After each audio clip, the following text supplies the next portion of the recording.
Question number 17 ये बोल रहा है 2 point charge are placed at a certain distance 4 metre. तो 2 पॉइंट चार्जेस हैं, दोनों को, एक को Q1 एक को Q2 मान लेता हूँ। तो इनकी बीच की डिस्टेंस हमको दी हुई है 4 मीटर। एयर में रखे हुए हैं ये दोनों की दोनों। So these are kept in air.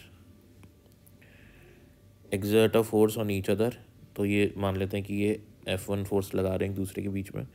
तो distance eight which these charges will exert the same force. अच्छा, तो बोल रहा है कि अब हम इनको किसी दूसरे मीडियम में रख देते हैं, और दूसरे मीडियम में रखने के बाद ये एक दोनों एक दूसरे पे सेम फोर्स लगाते हैं। तो इनके बीच की डिस्टेंस कितनी होगी? तो R1 फाइंड करना है। और अभी भी इनके बीच में कितना, इसको फोर्स को F ही मान लेता हूँ मैं।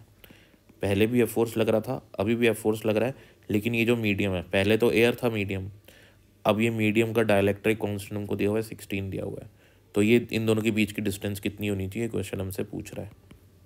ठीक है, तो फोर्स पहले और बाद में दोनों बराबर हैं। ठीक है, तो पहले कितना फोर्स लग रहा था? तो पहले चलो इधर लिख लेते हैं, पहले F1 लग रहा था और F2 लग रहा था, बाद में F2 लग रहा था।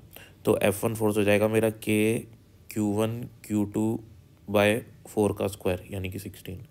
फिर लग रहा है K Q1 Q2/R1 का स्क्वायर, ये मुझे पता नहीं है।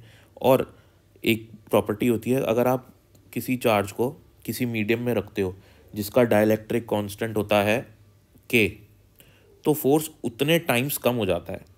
तो यहाँ पे जो हमारा टोटल फोर्स लगेगा वो लगेगा K Q1 Q2/R1 square and divided by K। ठीक है, तो नया फोर्स इतना हो जाएगा आपका। तो K की वैल्यू मेरी 16 है, मेरे को गिवन है ऑलरेडी, तो यहाँ मैं 16 लिख लेता हूँ। अब क्वेश्चन कह रहा है कि ये दोनों फोर्स क्या हैं, बराबर है। तो F1 बराबर F2 है, तो हम दोनों को इक्वेट कर देते हैं। तो K Q1 Q2/16 बराबर में K Q1 Q2/R1 square into 16। तो K Q1 Q2 और 16 कैंसिल होएगा। तो मेरे पास क्या बचेगा? अब इसको फर्दर सॉल्व करेंगे तो R1 कितना आएगा हमारा?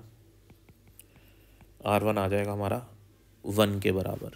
तो हमारा 17th का जो आंसर हो जाएगा वो हो जाएगा 1 मीटर।